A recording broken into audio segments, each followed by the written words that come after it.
My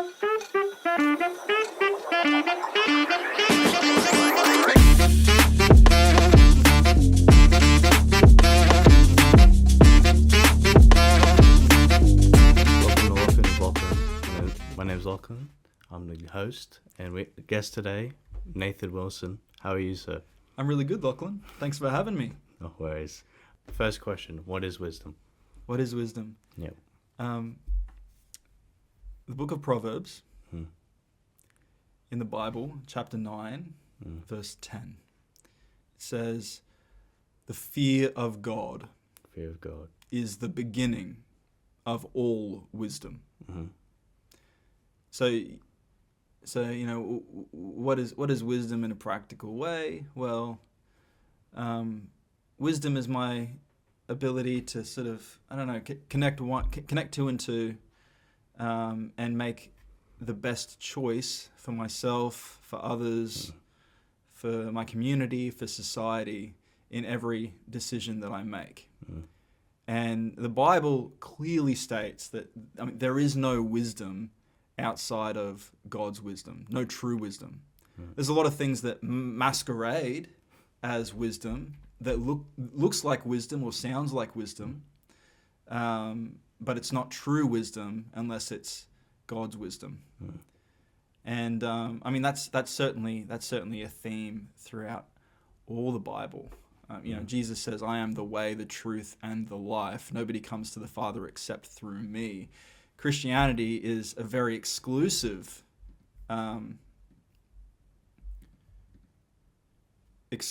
belief system. And it says there is one way, there is one God, there is one wisdom. And if you want to know what that is, well then, Jesus says, "Come to me." You listen to my words, build your life on the foundation that I give you, because that's a solid foundation. Every other foundation that you build your life on, well, that's going to be washed away, because people are going to change their mind about you. Society's going to change.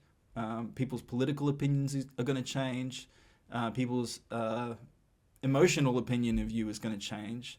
Don't build your life on those things, because that's like sand. It moves. The wind comes, the waves come, blows it around, moves it all around. If you've built your life on that, it's at some point it's going to go flat. But if you build your life on something that doesn't change, and that's the wisdom of God, that's the words of Jesus, it's going to be there for not only your whole life, but eternity. And that's something, that's a concept that's bigger than I can imagine. But it's a hopeful thought.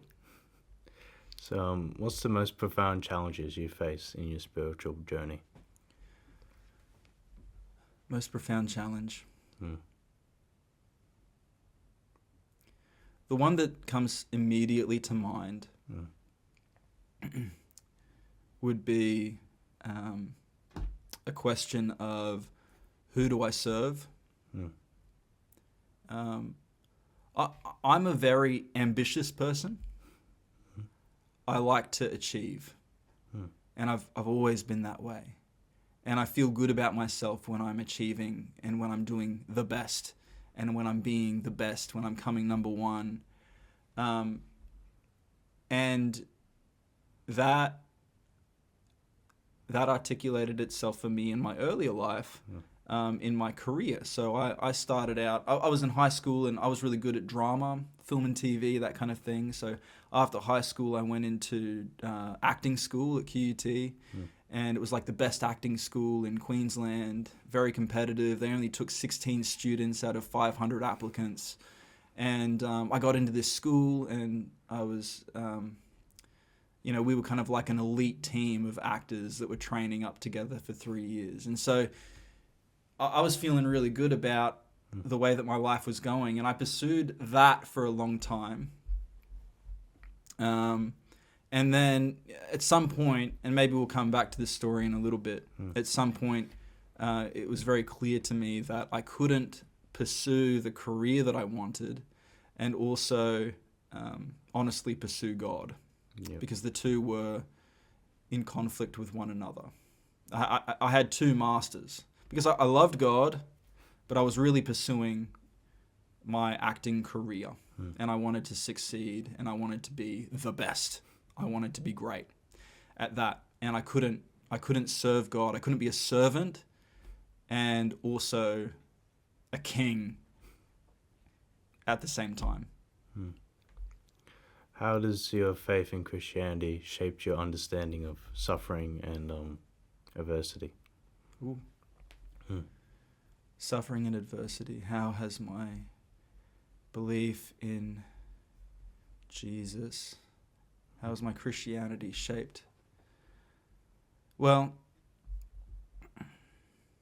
suffering, the book of James talks about this a little bit, and talks about how the suffering that we experience can be kind of like a purification. You know, God won't let us suffer beyond what we can take, what we can handle. But in that suffering, you know, God is also developing our character. He's actually, everything he's doing in your life, he's transforming you, or seeking to transform you into the image of his son, Jesus. Everything is a new challenge, a new opportunity to grow. And so adversity, difficult trials, unexpected, painful things, they all happen in our lives, and they can either be points of despair for us, meaningless suffering, or if we struggle through those things by leaning on God, it actually changes us. It develops us. It has the potential to transform our lives. So suffering's essential. I mean, you know, Jesus says, "Take up your cross and follow me." It's a pretty intimidating call, but in following me, you know, give up your life. Life isn't just about avoiding pain, and it's not just about pursuing pleasure. There's something much bigger that God is calling us to, and if that means that we suffer and we die, well, it's worth it. But yeah, I'd say, you know how, like, if you're a goldsmith, and you need to purify gold, what you do is you heat it up to really intense heat levels of heat. And what happens is all the impurities in the gold, it rises to the surface, and then you're given the opportunity to take off those impurities from the top, and then you repeat the process. More impurities rise to the surface, take it off the top, until you're left with the purest form of gold.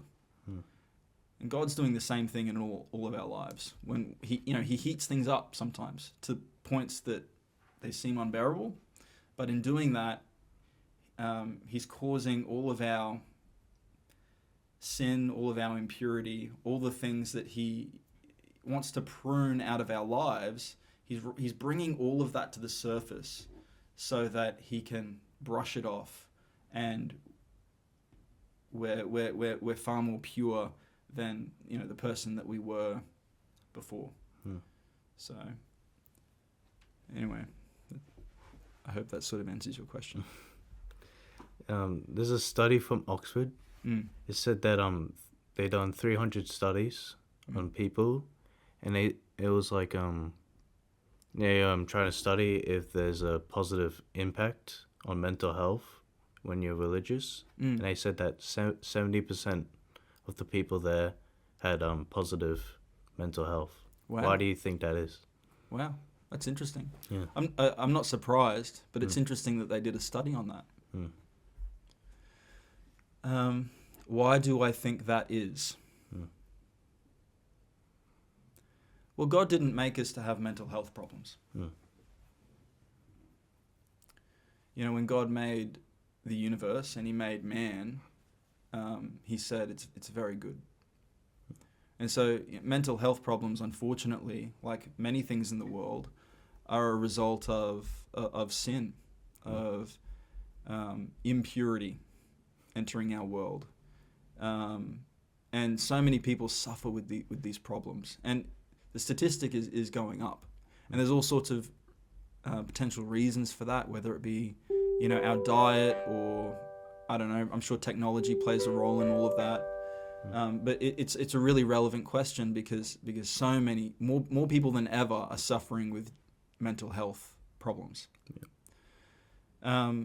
So why would these results from this study show that people are generally happier? That's what they found, right? Happier. Yeah.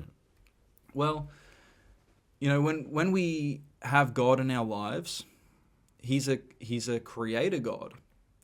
He's a God who heals. He's a God who is capable of amazing miracles.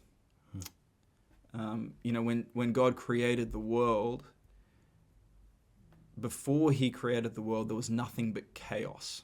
He kind of describes, everything as being like these dark waters, and God's Spirit is hovering over the surface of the deep. So there's nothing but darkness and chaos. And then God says, well, let there be light. And all of a sudden there's organization in the universe. God separates the light from the darkness. And then he builds on that. And, before you know it, you've got the known universe, everything that God has created, and it's very good. Unfortunately, what sin does is it undoes some of God's good creation, or a lot of God's good creation. And so the peace that I might have in my mind, in my heart, due to sin's corrupting nature, is a result of me experiencing some of that chaos that existed before the creation. There's a brokenness there. But if I go to God, the one who created me, the one who has a purpose for my life, I imagine that His creative power could only be at play in my life. And I'm sure that some of that chaos that exists in my mind, in my heart, if I'm experiencing mental health issues, would start to be organized again in the right way. And look, I mean, I'm using, I guess, theology and what I know about God to speculate about why these people are experiencing happiness when they're engaged with God, when they're engaged with religion. But that would be my best speculation about why that might be. God's a creative God. He's a good God. He's a God who heals. And I'm sure if you ask each of those people, you would get a better answer. I'm sure if you ask them, what is it about your relationship with God that has helped you with your mental health? Every one of them will have a story. Have you ever had any physical experiences of God that you've seen or had? Like hearing a voice of God, like exorcisms, or like seeing God, something like that. I've never heard a voice. I've never witnessed an exorcism. I've never seen something cool like that. Yeah. But I've seen the effects of God in the world and in the lives of people. Now, I know there are many people that do experience, maybe it's a voice or something that they see, some sort of vision. Maybe they experience a miracle in their life, like healing. But I personally haven't had anything quite like that. But I've certainly experienced things like a calling from God on my life that's so clear that I can't deny it. I can tell when maybe God is speaking to me in some way. And I think there's a man who approaches Jesus at night. He's one of the Jewish teachers. His name's Nicodemus. And he goes to him, and Jesus says to Nicodemus, you can't see the kingdom of heaven unless you're born again. So you actually cannot see it unless you're born again. And he says you need to be born two ways. You've got your natural birth, but you've also got a spiritual birth. And unless you're born of the Spirit, you can't experience the kingdom of heaven. So I think based on that definition that Jesus gives about what it means to be born in the Spirit, that if you're not born in the Spirit, you can't even see the kingdom of heaven. I think we can't expect in our natural bodies, in our natural physical state, to experience or see God. And that's what sin did to us, right? You know, when Adam and Eve sinned, there was they were cast out of the garden. So they were cast out of God's presence. And there was a divider between, God's world and our world. And that division still exists because of sin. Like, God can't be near sin. But that's what's so significant, of course, about Jesus, is he's the only one that bridges God's world and our world. So all of our experiences of God, certainly any physical experience of God, is only possible through Jesus, because he was the one who physically set up his tent, set up his life as a man, born into the world, grew up, ministered to people, revealed himself to be the Son of God. Like he was the one that God sent to be that witness, but also that savior, and eventually, of course, our reigning king.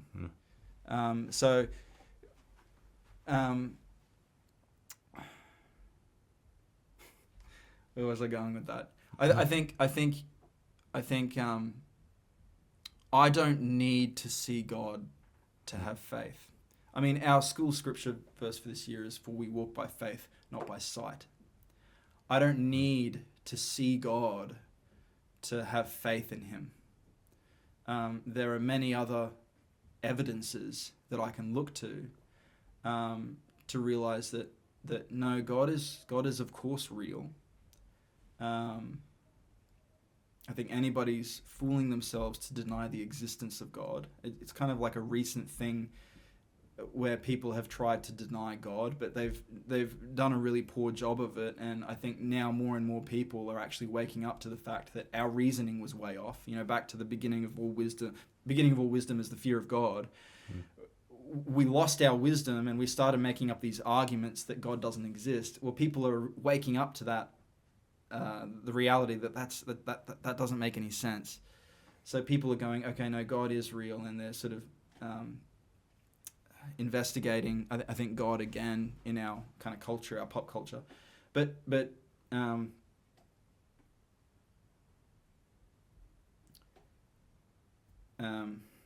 I've lost my place. What's the original question? Remind me again, Lockie. I went on too much of a tangent. What physical experience of God have you seen? So yeah, I don't need a physical experience of God in order to have faith. I know that a day will come where it will be very physical, where Jesus will come back.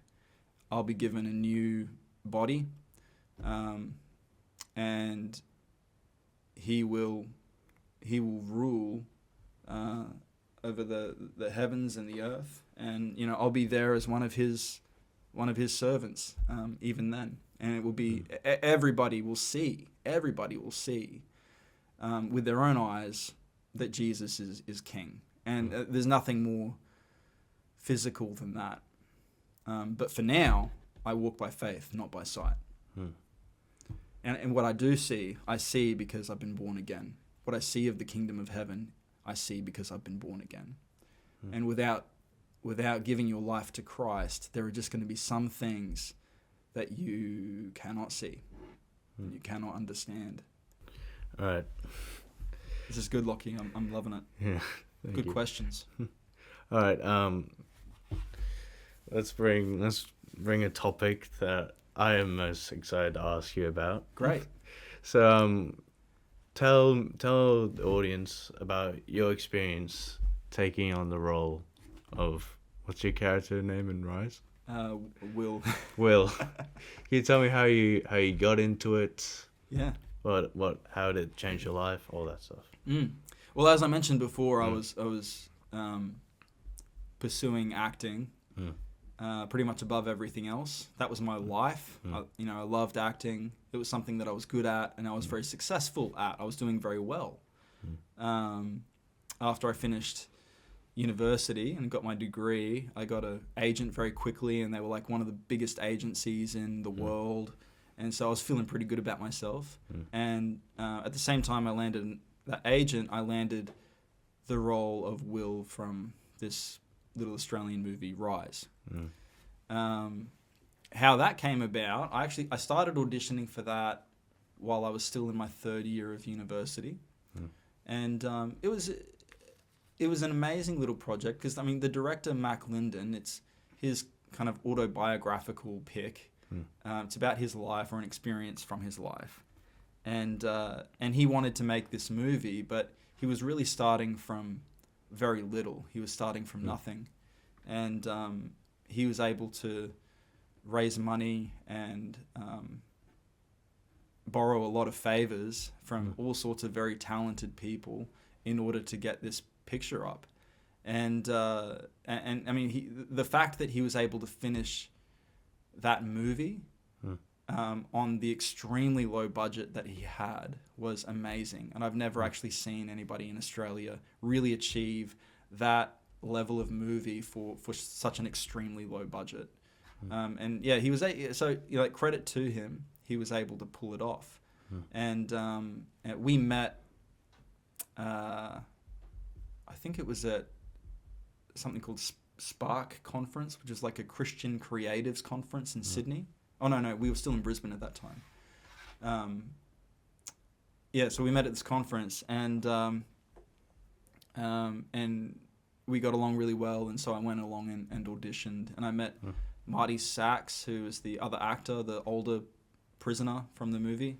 He was kind of like the mentor, and got along with him really well. So eventually they offered me the role, but it was good. A lot of it was shot in Ipswich. There's a prison in Ipswich, and amazingly, again, we had this whole prison to ourselves to film in that was completely empty. And Hollywood wouldn't even be able to get a whole prison to themselves a lot of the time, and yet we had this whole prison to shoot in. And that was a really cool opportunity. And I thought, just a sort of once in a lifetime experience, getting to be involved in a real in a project like that, a real passion project.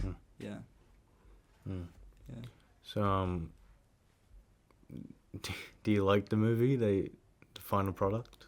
I haven't seen it for a while. Oh yeah. I remember, I'm 31 now. Yeah. When we filmed that, I was 20. So it was a while ago. And so when the movie was coming out, I was watching it a lot because I was going to all the premieres. Like, we went to Melbourne, we went to Sydney, we were in Brisbane, maybe a couple of other places. And I was just like watching the movie every day. So I was kind of done with watching the movie after the premieres. I was sick of seeing myself on the big screen. So I haven't seen it in a long time. And it's a funny thing, when you're in a movie, when you make a movie, you can't watch it the same way that other people watch it, because all you can see in your head are all the experiences that you had. All of the happy moments, all the disappointing moments, all the bits where you go, oh man, I really wish I did that differently. And so it is hard to objectively look at something that you worked on and I don't know, enjoy it the same way that somebody else from the outside looking in might be able to enjoy it. So I think I had mixed feelings about it for different reasons. again, I think it's fantastic that they were even able to pull that movie off. That was a hard project. And I know that there are a lot of people that saw the movie that were really moved by it, or they really enjoyed it. And I look at Amazon reviews, and there's people from like all over the world that are still watching it, and they're like, "Oh, I really like this little Australian movie." But then there are other people that are like, "This is the worst movie I've ever seen in my life." So it's like, it's a funny. There's very divided opinions about the movie, and like it's a very low budget film, so people going into it expecting a Hollywood quality film are going to be disappointed. But at the same time, I look at it and I go, wow, like that looks so much more schmick than it should, considering again just how low budget it was. So yeah, like I don't know. I'd have to go back, I think, again and rewatch it to decide what I think about it now. There's probably scenes in the movie that I've just completely forgotten about. I can't even remember that I did. So yeah, but it was a wild time. It was really busy, really, really busy trying to pull that together. It's not easy making a movie. I remember, so while we were on set at the prison, I had to sleep in this like old caravan that they brought out, and they just parked in front of the prison, and it was just like this gross old caravan from the 70s that hadn't been cleaned, and it was the only hot shower in the entire prison facility. So all the other prison cells, they had like showers and everything, but they were cold, and so some of the crew were having to have cold showers. But I had this one hot shower that was like a gas shower, and so everybody wanted to come in to the caravan to get a hot shower, and of course I let them. But because it was so old, all the water was leaking out from underneath the shower. So I'd go to bed in the caravan while everybody's having showers, and then I'd wake up and there'd be like this much water at the bottom of the caravan, and I'd open up the caravan door and it would just go cascading out the front. But that was like, those are the fun, just quirky things about working on something that, is a passion project like that. What was the hardest scene you had to film in the movie? Hardest scene?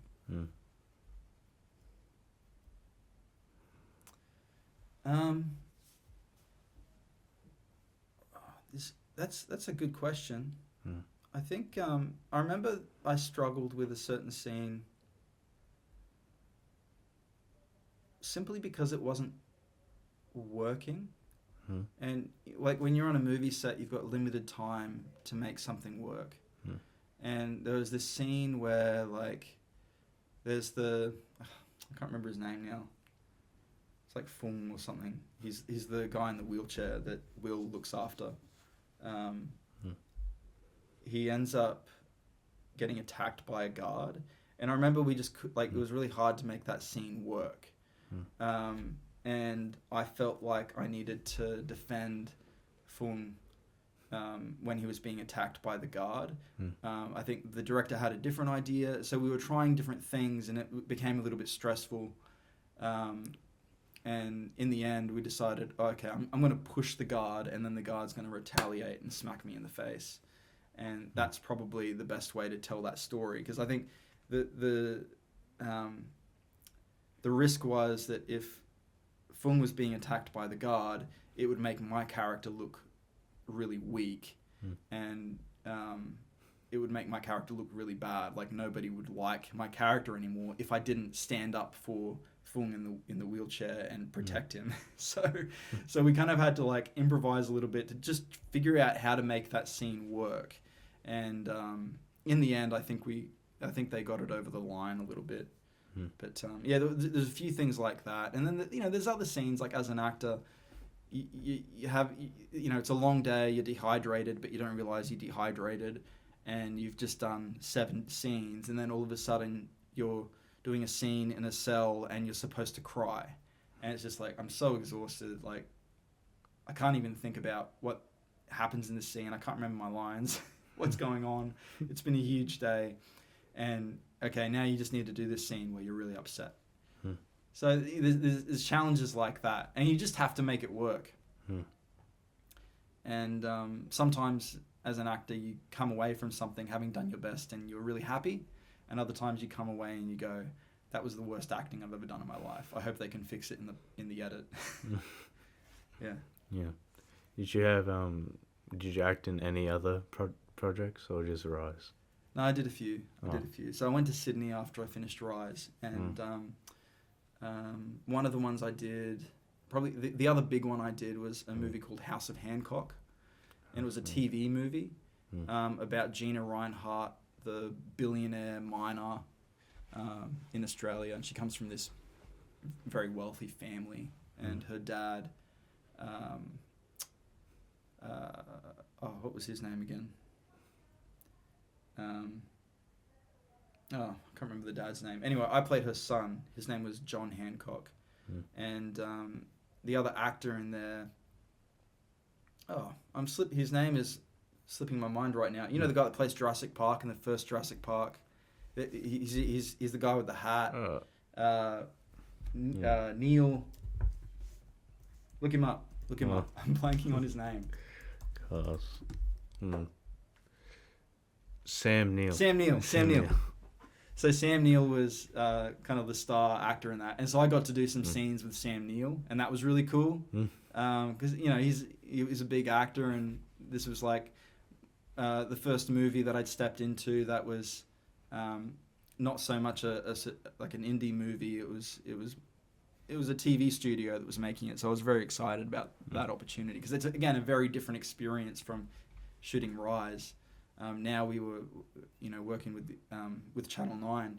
Anyway, that was a really cool experience. I did a great little scene as Sam Neill's grandson while Sam Neill was sick in bed, and I was his grandson, and I was playing a much younger version of myself. I was supposed to be playing like 15, but I was actually 21. And so they actually did a really good job with makeup and costume to make me look 15. I actually look 15 in that scene. And Sam Neill's character is giving me all sorts of life advice about who I was going to become, what I was going to do, and it was just a really sweet scene. But Sam Neill, he's a funny fella because he'd go off script all the time, and he'd always want to improvise, and he'd frustrate the directors because the director's like, we don't have time for this, we've got to move on. Okay, this time let's do the scene, but don't deviate from the script. But he made me feel very relaxed, Sam Neill, shooting our scenes together, because I was still a very fresh actor. I wasn't used to being on sets like that, and of course Sam Neill's been there for a very long time, and he was very comfortable, and he made me feel very, very comfortable as well, being a newbie. So you said earlier that you had to change your career path from being an actor to a pastor. Yeah, that's right. Yeah. Why did you make that decision? Yeah, thanks for asking. I mentioned right at the beginning of this conversation about how I felt that tension between the career that I was pursuing, but also what I thought who God wanted me to be with my life. And that's the challenging thing about being an actor. You're hired for a job, and you're just expected to tell whatever story you're hired for. But as a Christian, really, we have one big important story that we need to tell. It's the story that trumps all stories. It's the story about Jesus. It's the good news. It's the gospel. And it's the story that every other story fits into in some way, whether people are aware of it or not. But a lot of what Hollywood is producing is very worldly, is really just not healthy for our minds for a whole number of reasons. And I was being hired primarily, or I had the potential to be hired for projects that I really didn't want anything to do with. One of those ones was Warner Brothers called me, and they said, we want to fly you to Hollywood because we want to audition you for the role of Archie in a show called Riverdale. And big opportunity.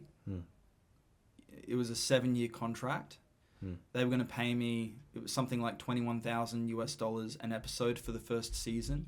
So it was instant millionaire status. And it would have launched my career. And it was, in a way, it was everything that I'd been working to, from when I started acting to that point. It was like, finally, it's all happening. So I went over to Hollywood and I spent a while there, and I was auditioning. And I was there with all the executives. It was one of the subsidiary studios of Warner Brothers. I can't remember what they're called. But I was there auditioning with them, and things were going very, very well. There were 3 of us that they were looking for the main part, and I was one of them. And I really enjoyed getting along with the writers and talking to them and some of the directors and some of the casting directors. And things were looking really, really good. But I still had that tension inside me. I was like, if I get this part, this might be the end of the road for me in terms of my relationship with God. Like, I can't, I just couldn't play this role and still pursue God in good conscience. They're not compatible with one another. I thought that, once the money and the fame and everything was put in front of me, it would just make my relationship with God so much harder. And I was aware of that. And so almost accidentally, I prayed to God that I wouldn't get the part. And like a few minutes later, I got a phone call from my agent, and they say, "Oh, Nathan, we're so sorry, but they're not going to go with you for the role." And I was actually more relieved than anything else that I didn't get the part. And so that was a bit of a red flag for me. Something needs to change. God's calling me to something different.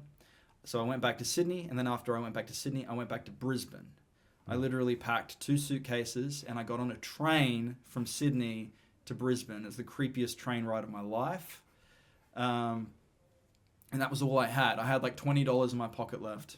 That was all I had, and I was leaving acting, which is the thing that I had, that was my whole identity. And that was a difficult decision to make, because I didn't know where I was going. I didn't know what would be next. I had no idea, even at that point, that I would end up in ministry. I had no idea. I thought, I had a really hard year once I came back to Brisbane, because I was applying for jobs and I couldn't get a job anywhere. I was applying at McDonald's, and McDonald's was turning me away. It was awful. And after that first year of being back in Brisbane, I got a job touring Shakespeare for a year around to schools around Queensland. And so I'd load up in my truck, and I'd go to a school I'd set up, and I would do Shakespeare, Hamlet, Macbeth, Othello, all those plays. And I really enjoyed doing that. And what I loved about that most of all was that it gave me an opportunity to spend time with God and just ask him, okay, what's next for my life? What do you want me to do? That same year, I went on a mission trip to Papua New Guinea, and we went into a really remote area called the Warrior Valley. And I went on this mission trip with some of these missionaries because they asked me to come along. I wasn't expecting to have to preach. But on the first day that we were in the Warrior Valley, I was told, okay, it's your turn, you've got to get up and preach. And so I did that. I got up and I preached. And a lot of people responded. And a lot of people came and they gave their lives to Christ. We went down to the creek, we baptized them. And this was just happening every day. And what I realized was that, God's showing me that this is how he wants to use me. This might be one way in which he wants to use me. Because I knew it wasn't what I was saying and what I was doing that was transforming people's lives, but it was what God was doing through me that was transforming people's lives. Because there was it didn't make sense. Like, what I was saying shouldn't have had the power to for the reaction that we were receiving from these people. I knew that God was there, the Holy Spirit was there, speaking through me in some way, and that's what was reaching people's hearts. That's what was pricking their consciences and causing them to to give their lives to Christ. And that was a powerful experience. I came back from that. Actually, when I came back from that, I was super depressed because I was like, how could I go back to my normal life after experiencing all those amazing things in Papua New Guinea? And I think God used that feeling of depression to shake me up and make me consider that, okay, maybe I need to pursue this. This is what God wants me to pursue. And so from that point, a few doors opened up. I started working for the church as a youth pastor. I started working for an organization called Young Life, which is a youth missions organization. And I started working as a school chaplain. And I did those things for close to 4 years before I came to Glasshouse. So that was that. In a nutshell, that was that journey away from acting. And for me, it was super important because that was my moment at that time where I knew I needed to die to myself. And it did. It felt like a death. Like leaving acting felt like a breakup or, some horrible thing had happened to me. It was like everything that I'd ever wanted. I was leaving that behind. And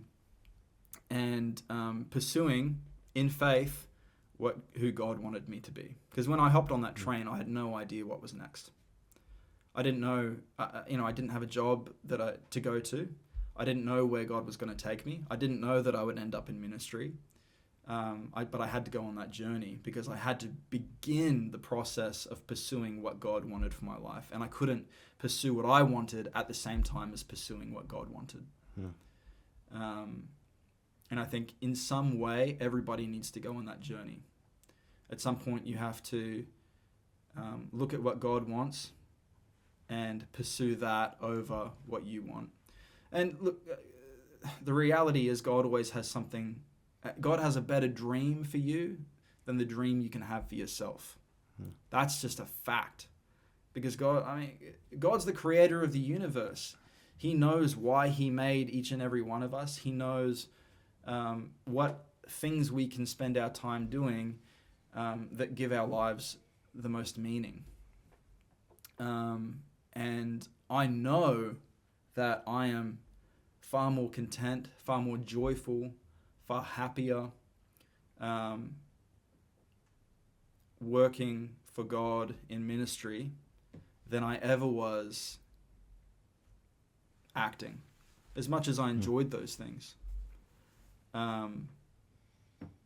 they were meaningless. They were meaningless. And I was telling stories that were meaningless compared to what I'm doing now, which is every week getting up in chapel, telling stories about Jesus to 600 kids. And I know that those stories are going to have eternal they're going to have eternal rewards, not only for myself, but for the kids that I'm sharing those stories with.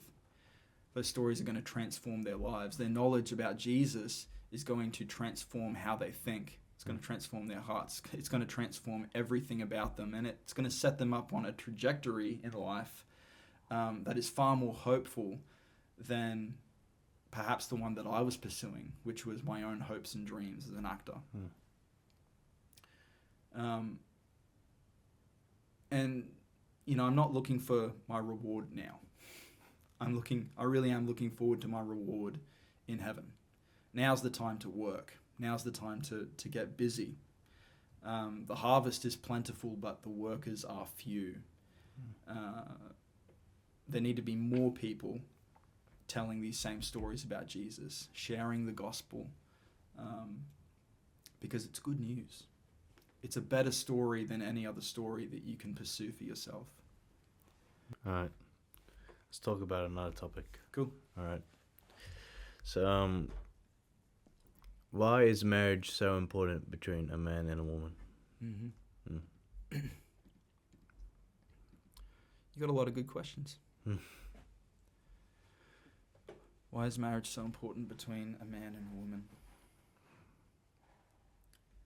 Well, God created man, and he said, it's not good for man to be alone. And so he created woman. And they were designed to be, each other's companions in marriage. And so, again, it comes back to how God made the world, how God made us. Men and women were made for each other in marriage. And so there is no substitute for that. Because if that's the truth, that's the truth. There is no alternative. And of course, that's not a popular opinion. But it's the truth.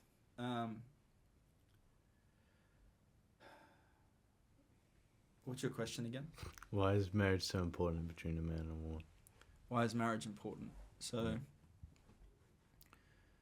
marriage is important because it's a really good reflection of who God is.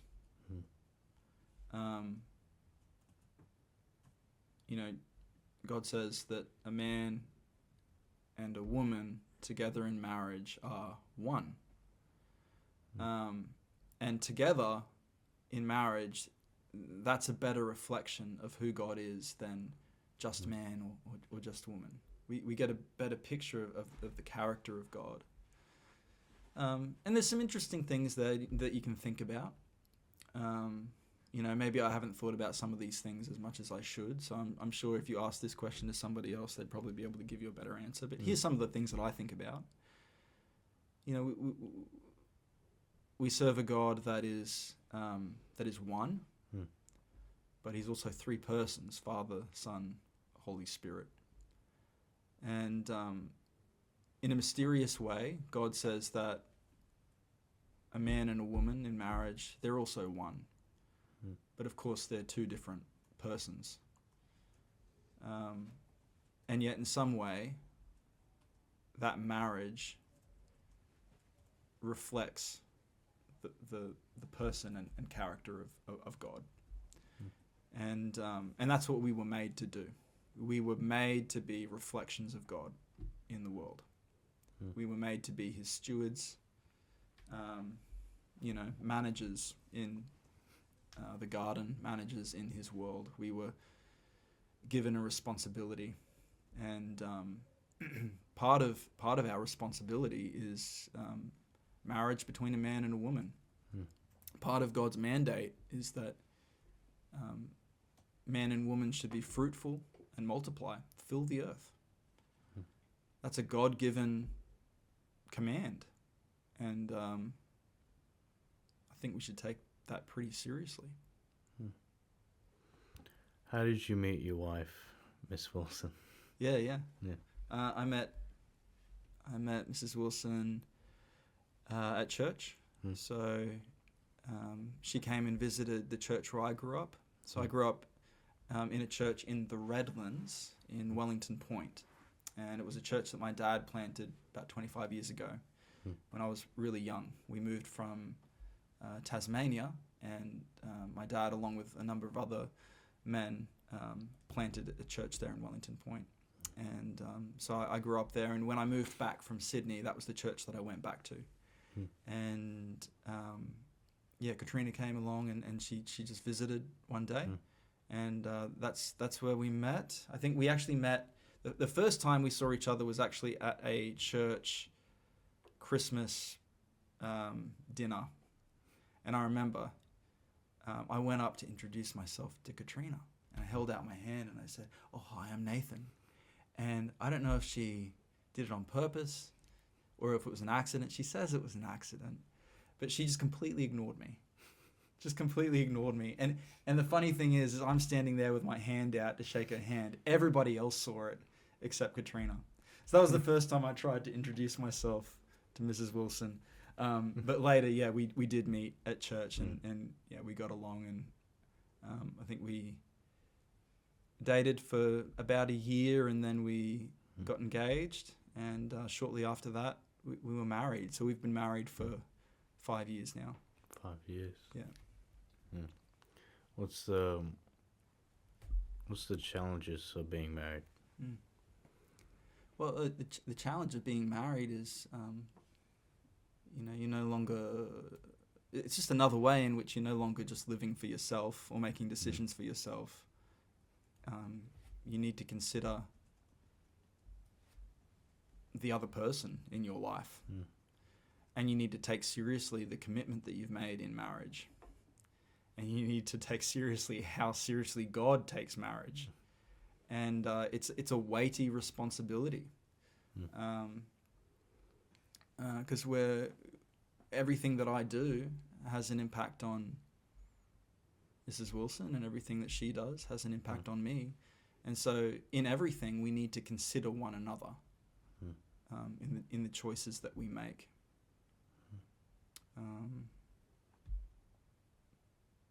I don't know if you have another question to build on that idea. What was your question again? What's the challenges of being married? Okay, so what are some of the challenges? Yeah.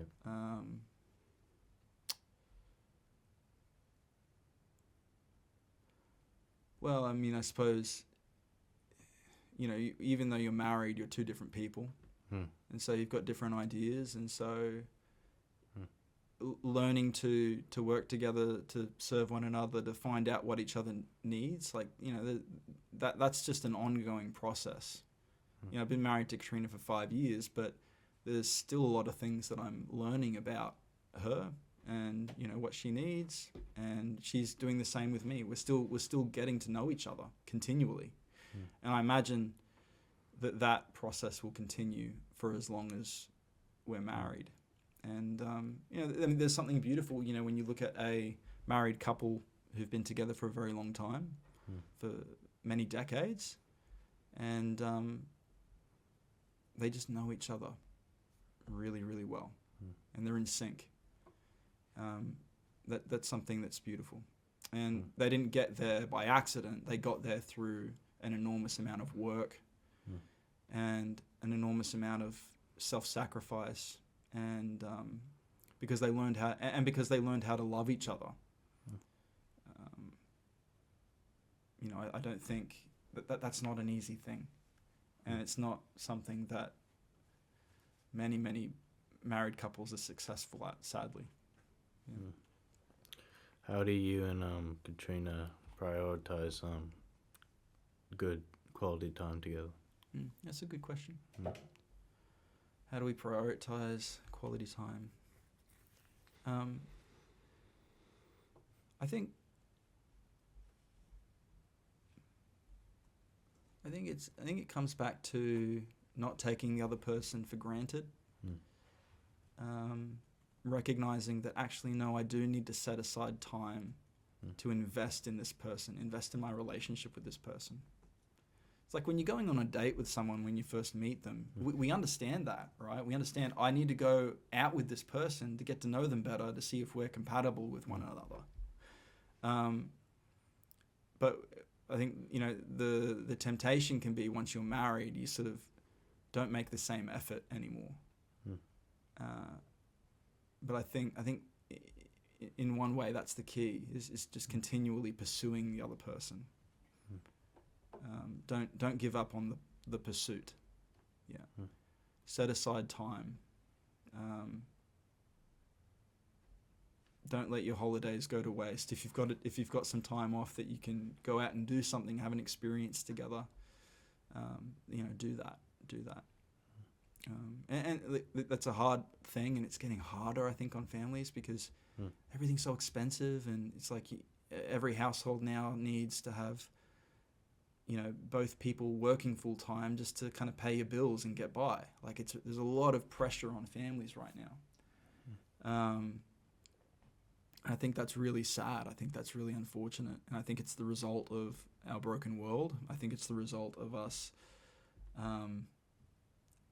forgetting that our priorities are in God. I think it's the result of us making decisions without God's wisdom, as a culture, as a society, as a country. So, families are under a lot of pressure, and finding that time to invest in one another is very difficult to come by. but it's essential. It's essential for a marriage to grow and thrive. And maybe, you know, more and more we have to ask, what other things are we prepared to give up so that we can make each other a priority again? So, as your life as an actor and then pursuing being a pastor, let me ask you the last question. Okay. What's your advice to someone who is lost in their life? Because when you're on that train, you didn't know where you're going. Yeah. What's your advice on people who are on that train right now and then don't know where they're going? Good question.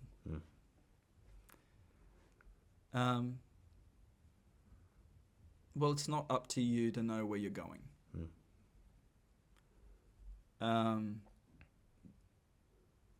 You know, that's something that you can hand over to God and ask Him to show you where to go. And that's the best place to be, is just completely dependent on God. Use Him as your GPS, as your Google Maps. I'm really bad with directions when I'm driving. So I've always got maps up. Even if I'm going to a place that I've already been to 3 times, I still have the maps there because I'm like, I can't remember, do I turn left or right there? And I think it's a little bit like that when you're following God's will for your life. Oftentimes you don't know what's 3 steps ahead. You just know what the next step is. And maybe the next step is just getting on the train. Maybe the next step is having a year where things are just tough. And but in everything, just continually pursuing His will for your life, getting to know Him better. And the way you do that is you just spend time in His Word. Like when I was touring Shakespeare, I was in a motel room one night and I thought, I really need to read my Bible. So I opened the Gospel of John and I just read it from beginning till end in the space of a couple of hours. And I remember that particular reading of the Gospel of John, learning about Jesus, something about that was just transformative for me. Something in my heart shifted. And you don't get that unless you open up God's Word and read it. That's the reality. And of course, talking to God, spending time with Him in prayer, handing your concerns over to Him. You know, the burden that Jesus offers is light compared to the burden that's put on us in the world. And if we can hand over the burdens that we have in this world to Jesus, then we're just going to have we're going to have a peaceful life, a joyous life. Even though it might be difficult and challenging at times, we can still experience the joy of the Lord in those difficulties, or when we don't know what's ahead, when we don't know where we're going next.